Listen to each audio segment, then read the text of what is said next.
From a spacious one-bedroom apartment directly across the street from the Dupan Chang Bakery, it's the Miraculous News Network with your host, Lindalee Rose.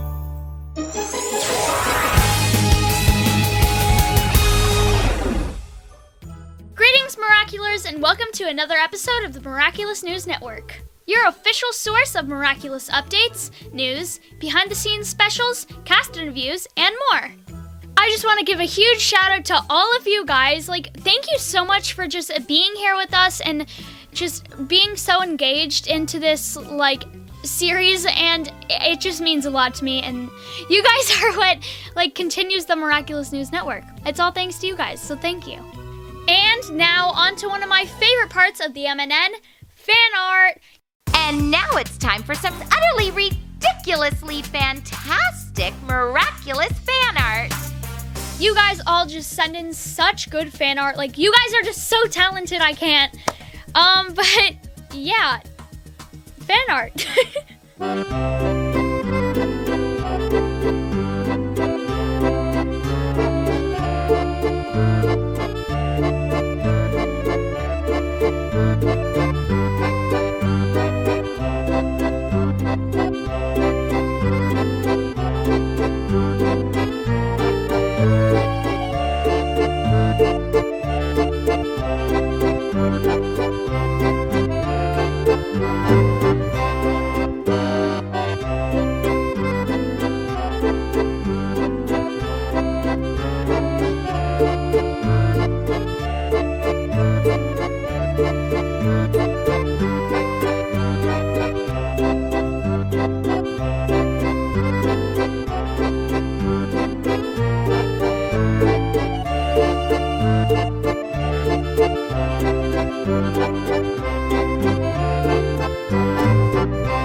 Fantastic job, guys. And if you haven't seen your fan art on the MNN, please be patient with us. We have loads of fan art that we need to just get into all the episodes as much as we can. Just keep your hopes up. Don't worry, you'll see it sometime soon. So over the past 5 years, I've had the chance to interview some of the major cast members of the show, from heroes, villains, and kwamis. But the one person I've actually never had the chance to sit down with is the person who makes all the voice actors sound their best when performing their characters for the show. He's funny, he's an amazing comedian, a dedicated runner, he's full of energy, and he's the voice director for the US version of the show.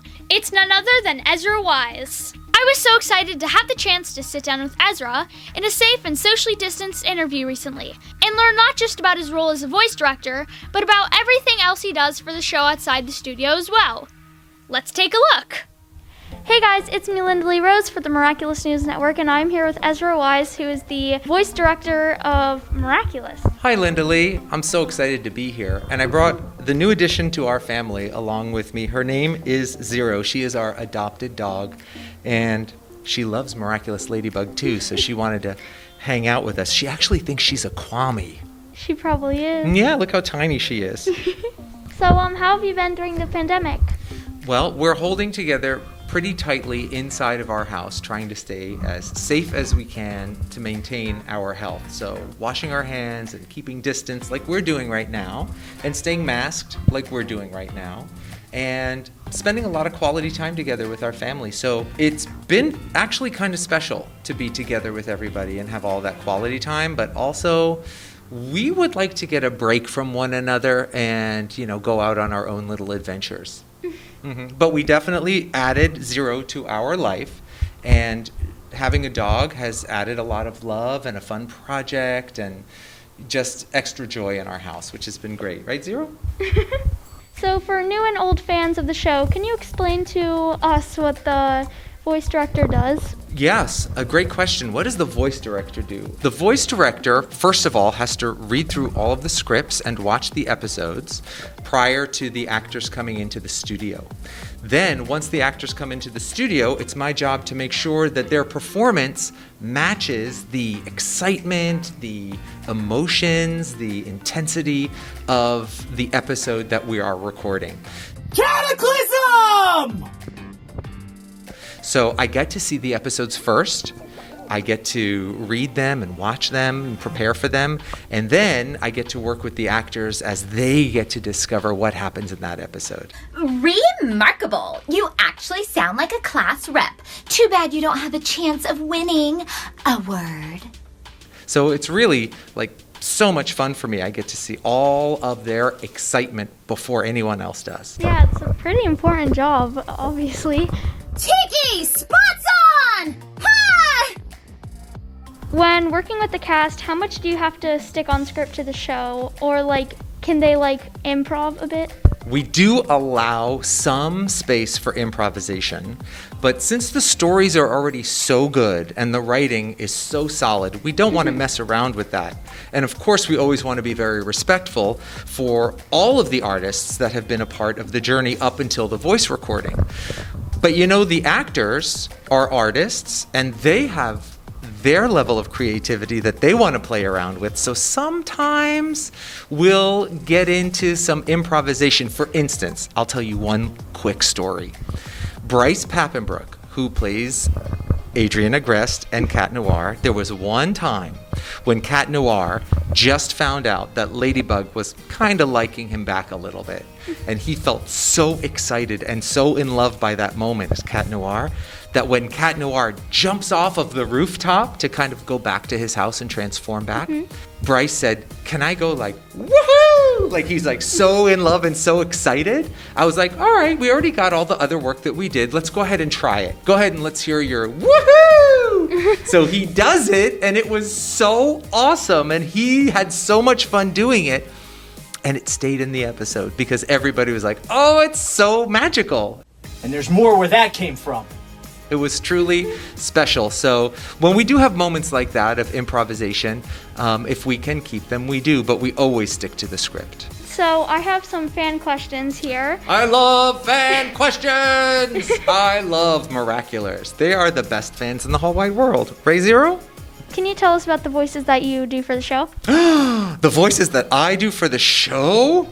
Well, I have done a couple of voices, and in season 1, I was the voice of the mime, which doesn't make any sense because the mime is quiet if you're familiar with mimes. But I was the voice of the mime. And I was also the voice of Simon Says. Simon Says you're lame. As lame as a duck. Oh, cool. Yeah. But one character in particular that I am really excited to say that I voice is Andre the ice cream seller. He turns into the evil villain of Glaciator, giant ice cream cone man. You remember that one? Yeah. Hello. How about some ice cream? Will that do? Enjoy it. It's just for you. And the reason I love it is because he got to sing, "My name is Andre Glacier." You remember that part? Yeah. My name is Andre Glacier, the sweetheart matchmaker.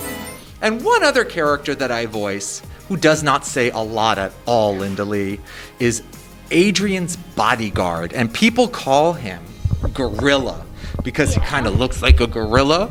And I just basically, whenever he has to say something, I just make a gorilla face and I stand in like a gorilla pose and I go,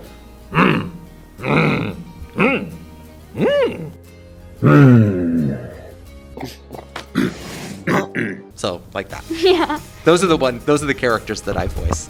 And as of now, he just grunts, but one day, hopefully, we'll hear him talk. So, could today be that day? Could you share with us what he would sound like if he actually spoke? Yes, he would probably say, "Adrian, kiss Marinette already." Something like that. Yes. Maybe that's how the reveal is going to happen. Maybe he'll say, "Cat Noir? Adrian? Same person?" Yeah. What would you want him to say? This sounds kind of silly, but I feel like he would speak in third person. He'd be like, "Bodyguard happy for Adrian." Yes, exactly. Like he's a Frankenstein caveman or something. He would probably help Adrian with his love life, if I'm being That's right. honest. So, what is Adrian's bodyguard's name, and does he have a family there in Paris? What is Adrian's bodyguard's name? I want him to have a name so badly because they call him Gorilla. Yeah. Does he have a family? My opinion is he does not have a family. His family is Adrian and, of course, Natalie and Gabriel and Emily. Maybe his name is Maurice. It's either Maurice or it's Michel. It's one of those sort of Frenchy kinds of names, Maurice or Michel. And I think that if you ever have the patience to sit and talk with him, he is a true poet and he sees the beauty in everything. But he will stand for no injustice. And if you tell him to do something, he is a loyalist and he will do exactly what he says because he wants you to be proud of everything he does. Aww. So, are you doing any voice directing for the Ladybug Cat Noir Awakening movie? That is, I'm so happy to say, Jeremy's magical project, and he is doing such an amazing job as the director of that. I have been watching him in the early stages of the recording. I was working side by side with him. He's amazing to watch work. I keep seeing Jeremy's posts about the movie and the progress of the movie. It looks incredible, and I cannot wait to hear it and to watch it and see all of it. We actually, when I went to ZAG the other day, the guys who were working on the movie, they showed me like a little clip of the picture that Jeremy posted on his Instagram of Adrian. Wait a minute. Do you mean the picture where Adrian's looking right at the camera and his arm is extended out? And we don't know, is his arm extended out to go to Marinette and to take her hand and bring her close and maybe give her a hug or a kiss? That, you mean that one? Yeah. Okay. You saw that scene? Yeah. I didn't even see that scene. It's so beautiful. I love the animation. Did you hear some of the music? Mm-hmm. The music is so good. I heard a lot of the music in the early phases of the composition, and I kept telling Jeremy he would play some of it for us in the studio, and his face would light up because he knew how good it sounded. Like his soul was like, this is so perfect. And we would all listen to it, and we would just smile. We're like, oh, this is so magical and so beautiful. The movie is just going to be so beautiful. Everything of it. I think it'll be worth the wait. I think all of Miraculers are going to love this movie. Yeah. So, of all the voice cast that you work with, who makes you laugh the most when you're recording in session? Or has there been a favorite moment with one of the cast during a recording session?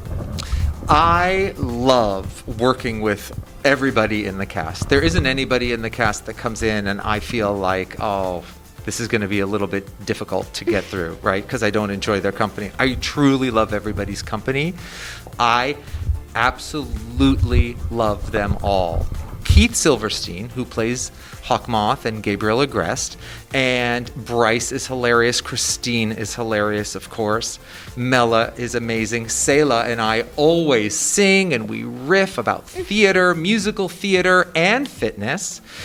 And Max Middleman, who's the voice of Plag, and he also plays Ivan. Max and I also have a really good chemistry in our sense of humor. Yeah. But you know my favorite is?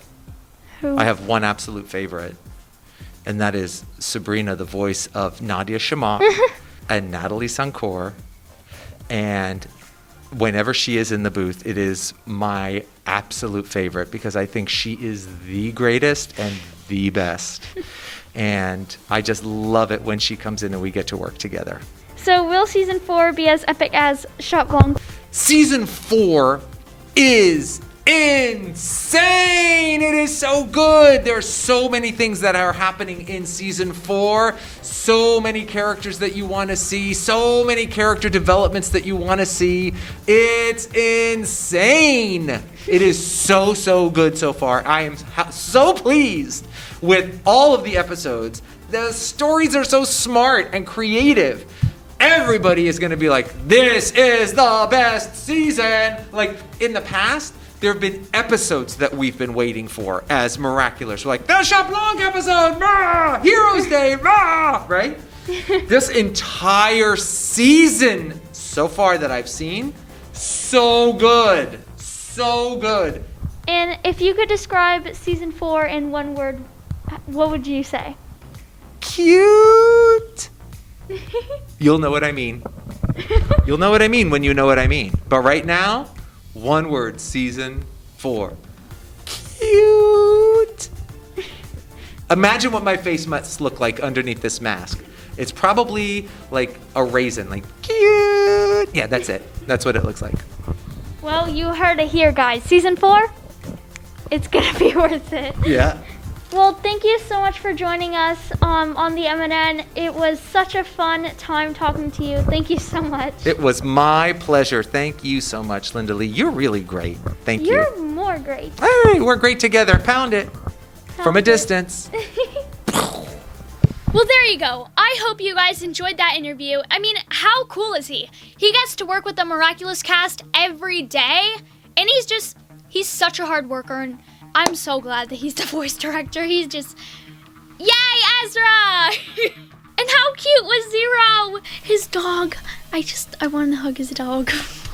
If you enjoyed that interview, well, make sure to enjoy our future MNN episodes where I'll be chatting with Ezra's wife Sabrina, who plays Natalie and Mayura on the show. And we've also got our interview with Lindalee, the voice of Stormy Weather, Penny Rolling, and of course Tiki. Bryce Pappenbrook, who plays Cat Noir, will also be joining us on a future episode as well. And we're working on scheduling more voice actors from the show and miraculous voice actors from other countries too. So stay tuned for that. Don't forget to watch the Miraculous News Network on the official Miraculous YouTube channel. And that will do it for this episode of the Miraculous News Network. Please be sure to give this video a huge thumbs up and share it with any fellow family, friends, and fans who love Miraculous. Let's let Zag know how much you love the MNN so we can keep on making more of these for you. Because remember, there is no MNN without you, the FAN. Until next time, I'm Lindalee Rose. Thank you so much for watching and have a miraculous day, everyone. Bug out!